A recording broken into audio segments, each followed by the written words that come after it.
Bismillah ar-Rahman ar-Rahim.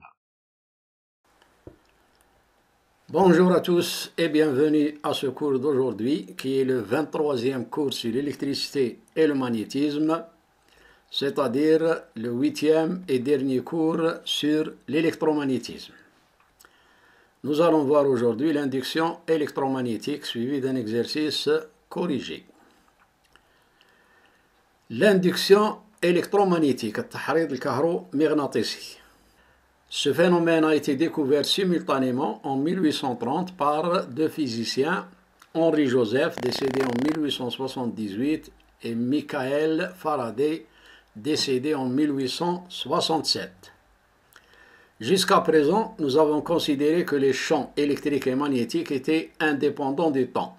Ils sont donc au repos. On n'a jamais parlé de temps lorsqu'on a parlé du champ électrique et magnétique jusqu'à présent. Maintenant, qu'en est-il si les deux champs dépendent du temps? Ce phénomène est à la base du principe de fonctionnement des moteurs électriques, des transformateurs, des appareils électromagnétiques et surtout, mais le plus important, c'est son exploitation pour la production du courant électrique alternatif. Sans la découverte de l'induction électromagnétique, il n'y aurait pas de production de courant électrique alternatif que nous connaissons actuellement. Description de l'expérience et terminologie. Donc cette figure-là représente une bobine creuse constituée d'un grand nombre de spires reliées à un galvanomètre très sensible. Au début, l'aimant est au repos et orienté selon l'axe de la bobine, comme vous le voyez sur cette figure. Rien ne se passe. Lorsqu'on approche cet aimant de la bobine avec une certaine vitesse, à ce moment-là, le galvanomètre indique le passage d'un courant bref qui disparaît aussitôt que le mouvement de l'aimant soit arrêté. Maintenant, en sens contraire, si on retire l'aimant qui était très proche du vide de la bobine, le galvanomètre indique un courant en sens inverse à celui de la première expérience. Le courant enregistré, que ce soit lorsqu'on rapproche l'aimant ou l'on l'éloigne, il s'appelle le courant induit, tiyar at-tahridi. Donc ce courant, c'est le courant induit, donc maintenant on est en terminologie. L'aimant est l'inducteur. Quant à la bobine, c'est le circuit induit. Donc il y a trois éléments qui entrent dans cette expérience. L'inducteur, le circuit induit et le courant induit. On peut obtenir aussi un courant induit en faisant tourner la bobine devant un aimant fixe. Donc au lieu de rapprocher et d'éloigner l'aimant de la bobine, on peut laisser l'aimant sur place, au repos, et faire tourner la bobine. Donc c'est ça le principe des moteurs.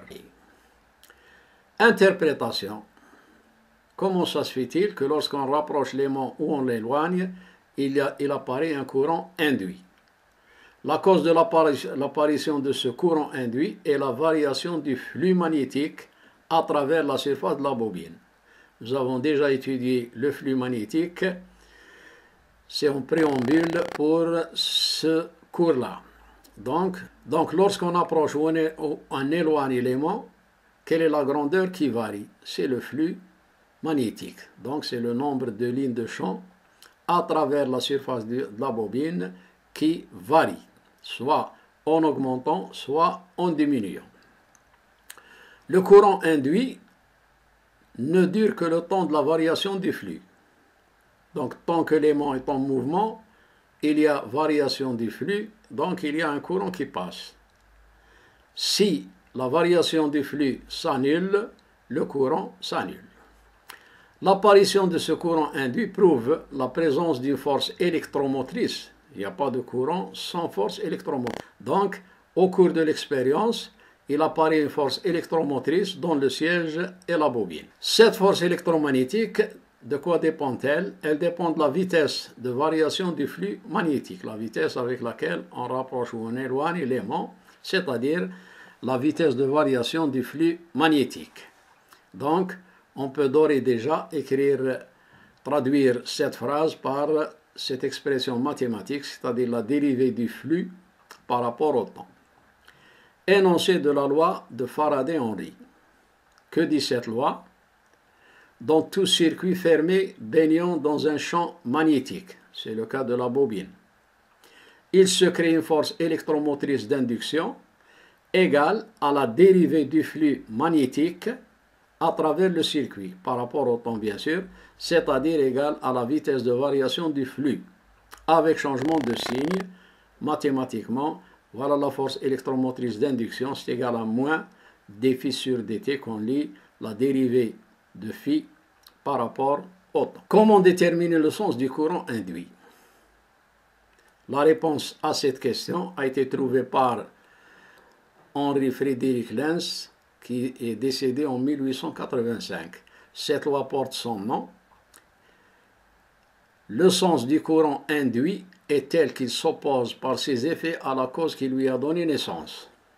Donc on peut lire et relire cette phrase plusieurs fois pour pouvoir peut-être comprendre le sens, parce que c'est un peu ambigu. Le sens du courant induit est tel qu'il s'oppose par ses effets à la cause qui lui a donné naissance. Cette loi, bien sûr, va trouver son explication dans les exemples représentés sur les figures suivantes. Connaissant le nom de la face, on peut en déduire le sens du courant induit et vice-versa. Donc, voilà l'aimant, voilà la bobine. Lorsqu'on approche ou on éloigne l'aimant, il y a apparition d'un courant induit dans la bobine ou bien dans la spire. Donc ici, on rapproche l'aimant de cette spire. Avant que l'aimant ne soit mis en mouvement, il n'y a aucun courant ici. Mais aussitôt qu'on rapproche l'aimant, il y a un bref courant qui passe dans la spire. Quel est son sens? Pourquoi ici le sens, je l'ai indiqué comme ça? Parce que le fait de rapprocher l'aimant, c'est-à-dire la cause qui va créer ce courant-là, c'est le rapprochement du pôle nord. Donc c'est lui qui donne naissance à ce courant. Ce courant, par ses effets, s'oppose au rapprochement de l'aimant. C'est-à-dire, quelle est la phase qui va apparaître ici? Donc ce courant créé par le rapprochement de l'aimant va s'opposer au rapprochement de l'aimant en créant ici une face nord. C'est-à-dire que le courant circule dans ce sens d'après la règle du bonhomme d'Ampère. Lorsqu'on approche un pôle nord de la bobine, il apparaît une face nord. Maintenant, lorsqu'on éloigne l'aimant, il apparaît ici un courant de telle façon qu'il va créer ici une face sud.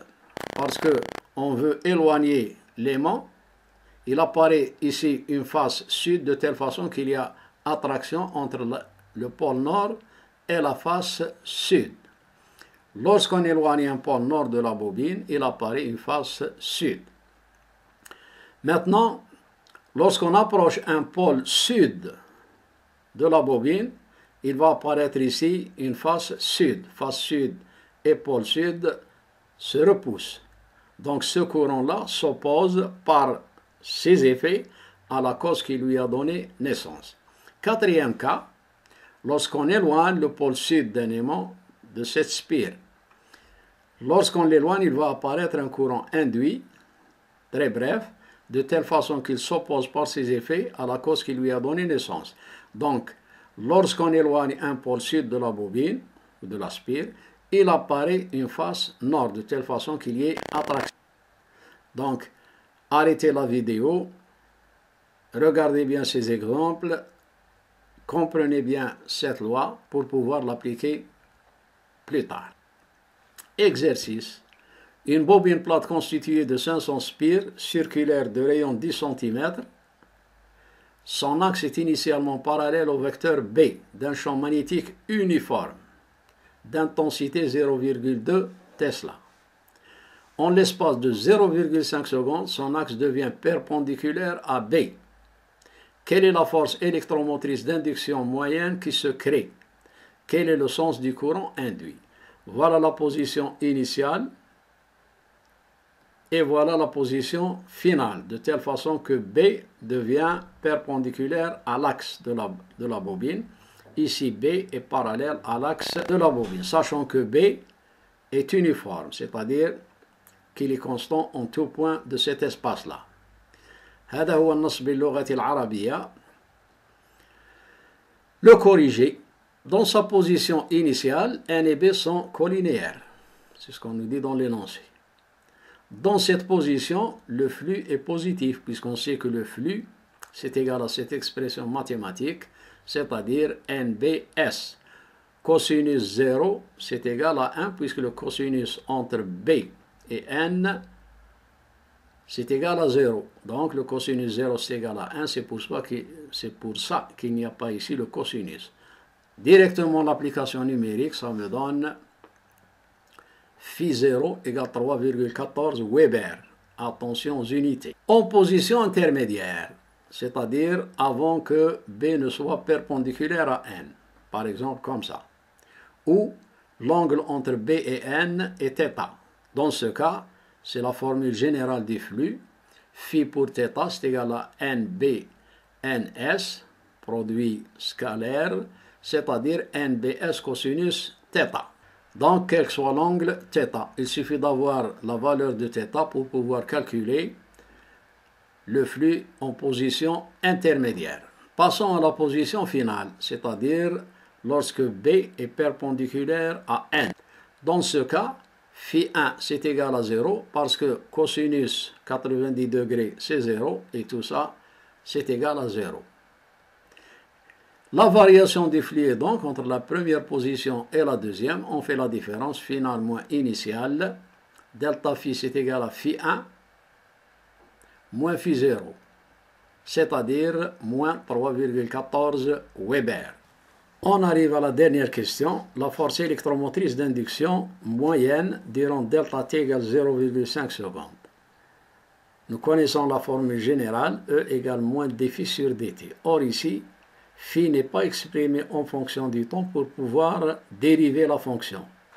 Donc, on utilise, puisque c'est dit, l'induction moyenne.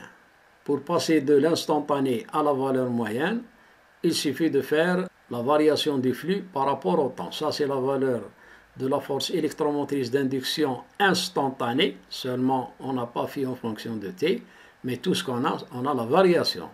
Donc, E moyenne, c'est égal à delta phi sur delta t, c'est-à-dire delta phi, c'est 3,14 et delta t, c'est 0,5 secondes. Donc, E moyenne, et non pas instantanée, c'est égal à plus 6,28 volts. Et on voit bien que moins avec le moins, ça donne plus. Le flux phi décroît de cette position-là à cette position. Il passe de 3,14 à 0. Et le courant induit qui passe dans la bobine durant tout le temps du mouvement circule dans le sens positif choisi. Et vous n'avez qu'à vérifier avec le bonhomme d'Ampère. Donc dans ce dernier chapitre sur l'électromagnétisme, notre attention a été concentrée sur l'un des plus importants effets du courant électrique, à savoir l'effet magnétique. Cet effet magnétique trouve ses nombreuses applications dans l'industrie et essentiellement en électromécanique. Voilà, c'est la fin de tous ces cours sur l'électricité et le magnétisme. Le savant n'est pas celui qui sait tout, mais celui qui sait peu, comme c'est mon cas, et qui se fait le plaisir de partager son savoir aux alentours. Donc c'est avec plaisir que j'ai partagé tous ces cours avec vous. C'est un modeste travail. Je vous souhaite totale réussite et n'oubliez pas de vous abonner à cette chaîne si ces cours ont été utiles pour vous. Salut, wassalamu alaikum wa rahmatullahi ta'ala wa barakatuh.